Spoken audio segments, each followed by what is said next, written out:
ढूंढने में लगे हुए हैं कि क्या हमारे धरती से परे इस विशाल ब्रह्मांड में कहीं और जीवन मौजूद है या नहीं। शुरुआती जीवन की खोज में हमने हमारे सौर मंडल में मौजूद ग्रहों का अध्ययन करना शुरू किया, पर कई सालों तक किए गए अध्ययनों में हमें निराशा ही हाथ लगी।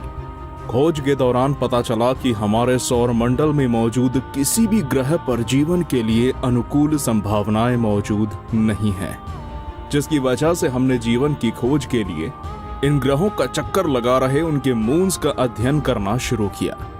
शुरुआती खोज के दौरान वैज्ञानिकों को जुपिटर, सैटर्न और नेपट्यून ग्रहों का चक्कर लगा रहे कुछ ऐसे चंद्रमाओं का पता चला जहां किसी प्रकार का जीवन मौजूद हो सकता है।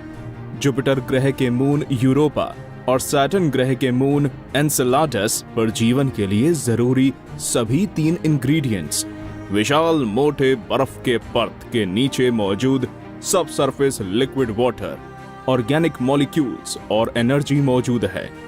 ऐसे में काफी संभावना है कि इन मून्स के विशाल सब सरफेस लिक्विड ओशियंस में किसी प्रकार का कॉम्प्लेक्स लाइफ भी मौजूद हो सकता है। और वहीं सैटर्न ग्रह के मून टाइटन पर वैज्ञानिकों को लिक्विड हाइड्रोकार्बन के ओशियंस और एक सब्सटैंशियल एटमॉस्फेयर भी मिला है। ऐसे में काफी संभावना है कि इनमें से कुछ चंद्रमाओं पर जीवन मौजूद हो सकता है या भविष्य में वहां किसी प्रकार की मानव बस्तियां बसाई जा सकती हैं। तो चलिए दोस्तों, हमारे साथ एक ऐसे रोमांचक सफर पर जहां हम इन चंद्रमाओं की एक अनोखी यात्रा कर इनके बारे में और भी अच्छे तरीके से जानने की कोशिश करेंगे। तो नमस्कार दोस्तों, आप देख रहे हैं रहस्य टीवी और चलिए शुरू करते हैं। दोस्तों, ये जरूरी नहीं है कि जीवन केवल हैबिटेबल जोन में मौजूद ग्रहों पर ही पनप सकता है। तारों के हैबिटेबल जोन और उसके गर्मी से परे मौजूद विशाल गैस जायंट्स का चक्कर लगा रहे मून्स भी जीवन के पनपने के लिए काफी उपयुक्त हो सकते हैं। किसी ग्रह या उसके चंद्रमाओं पर जीवन के पनपने के लिए 3 बेसिक इंग्रेडिएंट्स की जरूरत होती है, जिसमें पहला इंग्रेडिएंट है एनर्जी, जैसे कि सनलाइट और जियोथर्मल एनर्जी। वहीं जीवन के लिए दूसरा जरूरी इंग्रेडिएंट है हेवी एलिमेंट्स, जैसे कि ऑक्सीजन, कार्बन और सल्फर। और वहीं तीसरा जरूरी इंग्रेडिएंट है लिक्विड वाटर। खोज के दौरान वैज्ञानिकों को हमारे सौर मंडल के कुछ चंद्रमाओं पर जीवन के लिए जरूरी ये सभी 3 इंग्रेडिएंट्स मिले हैं। Enceladus Saturn. एनसेलाडस सैटर्न ग्रह का छठा सबसे बड़ा और हमारे पूरे सौर मंडल में जीवन की सबसे ज्यादा संभावनाओं से भरा हुआ मून है। ये एक आइसी वर्ल्ड है जिसका सरफेस मुख्य रूप से फ्रेश सॉलिड आइस से बना हुआ है। ये काफी एक्टिव और यंग मून है जिसका निर्माण आज से केवल 100 मिलियन सालों पहले ही हुआ है। इसका सबसे पहले अध्ययन नासा के वॉयेजर मिशन ने किया था। अपने सैटर्न ग्रह के फ्लाई बाय के दौरान इसने इस मून की कई तस्वीरें ली थी, जिसके बाद सैटर्न ग्रह का अध्ययन करने के लिए भेजे गए कैसीनी मिशन ने इस मून का करीबी से अध्ययन किया। कैसीनी को अध्ययन के दौरान इस मून को लेकर कई रोचक जानकारियों का पता चला, जिसमें सबसे खास था इसके पोल्स से निकलने वाले प्ल्यूम्स। अपने खोज के दौरान कैसीनी स्पेसक्राफ्ट इन प्ल्यूम्स से होकर गुजरा था, जिस दौरान इसने इन प्ल्यूम्स में मौजूद ऑर्गेनिक मॉलिक्यूल्स की खोज की। भविष्य में नासा इस मून पर एक ऑर्बिटर और लैंडर मिशन भेजने की योजना पर काम कर रहे हैं, जो कि इसके सरफेस पर लैंड होकर इसके सरफेस का अध्ययन करेगा और साथ ही बर्फ के नीचे मौजूद सब सरफेस लिक्विड ओशियन का पता लगाएगा। बेहद ही कम तापमान और कठिन हालातों के बावजूद ये मून काफी एक्टिव है और जीवन की संभावनाओं से भरा हुआ है। शुरुआती खोज के दौरान वैज्ञानिकों को इस मून के पोल्स से आ रहे प्ल्यूम्स का पता चला, जिसका अध्ययन कर वैज्ञानिकों ने पता लगाया कि इस मून के विशाल मोटे बर्फ के परत के नीचे लिक्विड सॉल्ट वाटर के ओशियन मौजूद हैं। खोज के दौरान वैज्ञानिकों को यह भी पता चला कि इन प्ल्यूम्स में ऑर्गेनिक मॉलिक्यूल्स मौजूद हैं, यानी कि इस सब सरफेस लिक्विड ओशियन में जीवन के लिए जरूरी सभी 3 इंग्रेडिएंट्स लिक्विड वाटर, एनर्जी और ऑर्गेनिक मॉलिक्यूल्स मौजूद हैं। ऐसे में काफी संभावना है कि यहाँ किसी प्रकार का कॉम्प्लेक्स लाइफ मौजूद हो या फल फूल रहा हो। Europa, Jupiter. दोस्तों, यूरोपा को जुपिटर सेकंड भी कहा जाता है। ये जुपिटर ग्रह का चक्कर लगाने वाले 89 मून्स में से एक है। अगर आप एस्ट्रोलॉजी में इंटरेस्ट रखते हैं तो आप ये तो जानते ही होंगे कि जुपिटर ग्रह को उसका चक्कर लगा रहे 4 बड़े गैलीलियन मून्स के लिए जाना जाता है। यूरोपा उन्हीं 4 मून्स में से सबसे छोटा पर सबसे इंटरेस्टिंग मून है। यूरोपा पूरी तरह कई किलोमीटर विशाल बर्फ के लेयर से ढका हुआ है, जहां का एवरेज तापमान 0 से काफी नीचे चला जाता है। अभी तक कई मिशनों ने यूरोपा के फ्लाई बाय को अंजाम दिया है, जिसमें पायनियर 10, पायनियर 11, वॉयेजर 1 और वॉयेजर 2 जैसे मिशन मुख्य हैं। इन सभी मिशनों ने 1970 से 1980 के दौरान इस मून का करीबी से अध्ययन किया। इसके अलावा गैलीलियन स्पेसक्राफ्ट ने 1995 से लेकर 2003 के दौरान जुपिटर ग्रह का चक्कर लगाते हुए इस मून का और भी करीबी से अध्ययन किया। वहीं 2011 में लॉन्च किया गया जूनो स्पेसक्राफ्ट, जो कि अभी वर्तमान समय में जुपिटर ग्रह के ऑर्बिट में मौजूद है, वो लगातार जुपिटर ग्रह और उसके चंद्रमाओं का अध्ययन कर रहा है। वहीं भविष्य में नासा इस मून का अध्ययन करने के लिए इस पर यूरोपा क्लिपर नाम के मिशन को भेजने की योजना बना रहा है। 2012 में हबल स्पेस टेलीस्कोप द्वारा किए गए खोज के दौरान वैज्ञानिकों को यूरोपा के साउथ पोल से निकल रहे वाटर प्लूम्स का पता चला, जिसके बाद 2014 और 2016 में किए गए अन्य अध्ययनों में भी वैज्ञानिकों को इसी तरह के अलग अलग प्लूम्स का पता चला। ऐसे में वैज्ञानिकों ने अंदाजा लगाया है कि यूरोपा के सरफेस में मौजूद मोटे बर्फ के परत के नीचे विशाल लिक्विड वाटर के ओशियंस मौजूद हो सकते हैं, जहां किसी प्रकार का कॉम्प्लेक्स लाइफ पहले से ही मौजूद हो या अपने शुरुआती एवोल्यूशन फेज में हो। Titan, Saturn.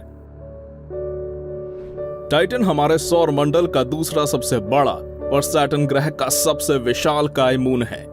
ये पूरे सौर मंडल में इकलौता ऐसा मून है जिसके पास हमारे पृथ्वी की तरह ही एक नाइट्रोजन रिच एटमॉस्फेयर मौजूद है। साथ ही यहाँ लिक्विड हाइड्रोकार्बन के रिवर और विशाल लेक्स मौजूद हैं।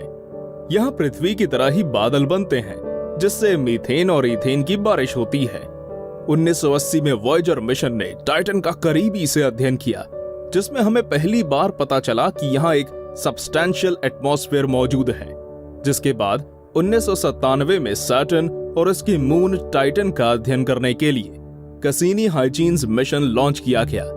2005 में hygienes probe main Cassini spacecraft से अलग होकर टाइटन पर सफलतापूर्वक लैंड हुआ। इस मिशन ने टाइटन के सरफेस और लेक्स को मैप किया और उसके सतह की कई हाई रेजोल्यूशन तस्वीरें ली। भविष्य में नासा इस बेहद ही अनोखे चंद्रमा का अध्ययन करने के लिए टाइटन ड्रैगनफ्लाई नाम के मिशन को लॉन्च करने की योजना पर काम कर रहा है, जो कि एक रोटर क्राफ्ट होगा, जो कि इसके सरफेस पर लैंड कर इसके सरफेस कॉम्पोजिशन और लेक्स का अध्ययन करेगा। वैज्ञानिकों के अनुसार टाइटन पर मौजूदा स्थिति काफी हद तक हमारे पृथ्वी के शुरुआती दिनों की तरह है। टाइटन कई मामलों में हमारे पृथ्वी की तरह है। आप इसे हमारे सौर मंडल में मौजूद पृथ्वी से सबसे ज्यादा मिलता जुलता सोलर बॉडी भी कह सकते हैं। टाइटन का एटमॉस्फेयर काफी एक्टिव और कॉम्प्लेक्स है, जो कि मुख्य रूप से नाइट्रोजन और मीथेन से मिलकर बना हुआ है। खोज के दौरान वैज्ञानिकों को टाइटन पर कार्बन, हाइड्रोजन और ऑक्सीजन जैसे ऑर्गेनिक मॉलिक्यूल्स का पता चला, जो कि जीवन के पनपने के लिए जरूरी हैं। ऐसी भी संभावना है कि यहाँ किसी प्रकार का जीवन मौजूद हो, जो कि हमसे काफी अलग हो और जीने के लिए हमसे काफी अलग संसाधनों पर निर्भर करता हो। Triton, Neptune. ट्राइटन नेपट्यून ग्रह का सबसे बड़ा और हमारे पूरे सौरमंडल का सबसे विचित्र मून है। ऐसा इसलिए क्योंकि आमतौर पर मून्स अपने प्लैनेट के रोटेशन की दिशा में उसका चक्कर लगाते हैं, पर वहीं ट्राइटन नेपट्यून ग्रह के रोटेशन के ऑपोजिट डायरेक्शन में उसका चक्कर लगाता है, जो कि काफी विचित्र है। वैज्ञानिकों का मानना है कि हो सकता है कई मिलियन सालों पहले ट्राइटन क्विल्पर बेल्ट का ही एक हिस्सा था, जिसे नेपट्यून ग्रह ने अपने ग्रेविटेशनल फोर्स की वजह से अपने ऑर्बिट में ले लिया होगा। इस विचित्र मून का सबसे पहले अध्ययन 1989 में किया गया, जब नासा के वॉयेजर मिशन ने नेपट्यून ग्रह के फ्लाई बाय को अंजाम दिया। वॉयेजर मिशन ने इस मून की कई यादगार और साफ तस्वीरें ली, जिसने इस मून को देखने का नजरिया ही बदल दिया। वॉयेजर द्वारा जुटाए गए जानकारियों से वैज्ञानिकों को पता चला कि ये एक काफी यंग और एक्टिव मून है, जहां नाइट्रोजन के विशाल गीजर मौजूद हैं, जो कि काफी विचित्र हैं।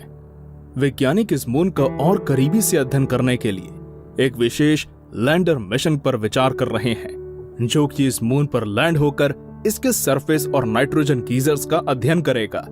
ट्राइटन के सरफेस से निकलने वाली कई किलोमीटर विशाल गीजर से वैज्ञानिकों ने अनुमान लगाया है कि इसका इंटीरियर आज भी काफी वार्म और एक्टिव है, यानी यूरोपा और एनसेलाडस की तरह ही इसके सरफेस के नीचे भी विशाल लिक्विड वाटर के ओशियंस मौजूद हो सकते हैं। ऐसे में इन लिक्विड ओशियंस में किसी प्रकार के लाइफ फॉर्म के होने की भी संभावनाएं मौजूद हैं। IO Jupiter. दोस्तों, आईओ जुपिटर ग्रह का 5वां और हमारे पूरे सौरमंडल में सबसे ज्यादा वॉल्केनिकली एक्टिव मून है। वैज्ञानिकों को खोज के दौरान आईओ मून पर 150 से ज्यादा वॉल्केनोज का पता चला, जिनके प्लूम्स इसके सरफेस से कई सैकड़ों किलोमीटर्स ऊपर तक जाते हैं। इसके पास एक बेहद ही थिन एटमॉस्फेयर भी मौजूद है, जो कि सल्फर डाइऑक्साइड का बना हुआ है। नासा के वॉयेजर मिशनों ने जुपिटर ग्रह के फ्लाई बाय के दौरान आईओ मून का करीबी से अध्ययन किया और वहां मौजूद विशालकाय वॉल्केनोज से जुड़ी हुई महत्वपूर्ण जानकारियां जुटाई, जिसके बाद जुपिटर ग्रह का अध्ययन करने के लिए भेजे गए गैलीलियन स्पेसक्राफ्ट ने कई सालों तक आईओ मून और उसके वॉल्केनोज का अध्ययन किया और उसके वॉल्केनिक प्लूम्स का पता लगाया। वर्तमान समय में जूनो स्पेसक्राफ्ट जुपिटर ग्रह के ऑर्बिट में मौजूद है और लगातार आईओ मून और उसके वॉल्केनोज का अध्ययन कर रहा है। वॉल्केनोज के साथ ही वैज्ञानिकों को वहां कई विशाल लावा ट्यूब्स का भी पता चला है। ऐसे में उनका मानना है कि अगर वहां किसी प्रकार के अंडरग्राउंड लावा ट्यूब्स का पता लगे, तो फिर वहां पर किसी प्रकार के लाइफ के मिलने की संभावनाएं काफी बढ़ जाएंगी, क्योंकि ऐसे लावा ट्यूब्स हमारी धरती पर भी आइसलैंड और सऊदी अरब के रेगिस्तानों में भी मिले हैं, जहां माइक्रोबायल लाइफ भी पाए जाते हैं। ये लावा ट्यूब्स किसी प्रकार के जीवन के पनपने के लिए एक प्रोटेक्टिव एनवायरनमेंट का रोल निभा सकते हैं। Ganymede Jupiter. गैनीमेड हमारे सौरमंडल का सबसे विशाल काय मून है, जो कि आकार में मरकरी और प्लूटो से भी विशाल है। यानी कि अगर यह जुपिटर की जगह सूर्य का चक्कर लगा रहा होता, तो इसे एक प्लैनेट की श्रेणी में रखा जाता। गैनीमेड हमारे पृथ्वी और दूसरे इनर प्लैनेट्स की तरह ही अलग अलग कुल 3 लेयर्स से मिलकर बना हुआ है। वहीं इसका सरफेस मोटे विशाल सॉलिड आइस के परत से ढका हुआ है। अपने फ्लाई बाय के दौरान नासा के वॉयेजर 1 और वॉयेजर 2 मिशनों ने सबसे पहले इस मून का अध्ययन किया, जिसके बाद जुपिटर ग्रह का अध्ययन करने के लिए भेजे गए गैलीलियन मिशन ने इस मून का करीबी से अध्ययन किया। वहीं वर्तमान समय में जूनो स्पेसक्राफ्ट जुपिटर ग्रह के ऑर्बिट में मौजूद हो, जो कि जुपिटर ग्रह और उसके मून्स का अध्ययन कर रहा है। यूरोपियन स्पेस एजेंसी 2030 में जुपिटर ग्रह का अध्ययन करने के लिए एक विशेष मिशन भेजने पर विचार कर रही है। ऐसे में यह मिशन गैनीमेड मून का और करीबी से अध्ययन कर इससे जुड़े कई राजों पर से पर्दा उठा सकता है। खोज के दौरान वैज्ञानिकों को यहां एक थिन ऑक्सीजन रिच एटमॉस्फेयर और मैग्नेटोस्फेयर का पता चला है। साथ ही वैज्ञानिकों के अनुसार इसके सरफेस के नीचे दूसरे चंद्रमाओं की तरह ही सॉल्ट वाटर के ओशियंस मौजूद हो सकते हैं। ऐसे में इस सॉल्ट रिच ओशियन में किसी प्रकार के इनिशियल और कॉम्प्लेक्स लाइफ के होने की भी संभावनाएं मौजूद हैं। ऐसे में आपको क्या लगता है, इन सभी चंद्रमाओं में से किस चंद्रमा पर किसी प्रकार का जीवन मौजूद हो सकता है, या इनमें से किस चंद्रमा पर भविष्य में मानव बस्तियां बसाई जा सकती हैं? आप अपना जवाब हमें नीचे कमेंट कर जरूर बताइएगा। अगर आपको यह वीडियो पसंद आया हो तो इसे लाइक कर अपने दोस्तों के साथ शेयर जरूर करें। और अगर आपने अभी तक हमारे चैनल को सब्सक्राइब कर बेल आइकन को नहीं दबाया है तो इसे दबा लें, क्योंकि मैं आपके लिए ऐसे ही अमेजिंग स्पेस वीडियोस लाता रहूंगा। धन्यवाद।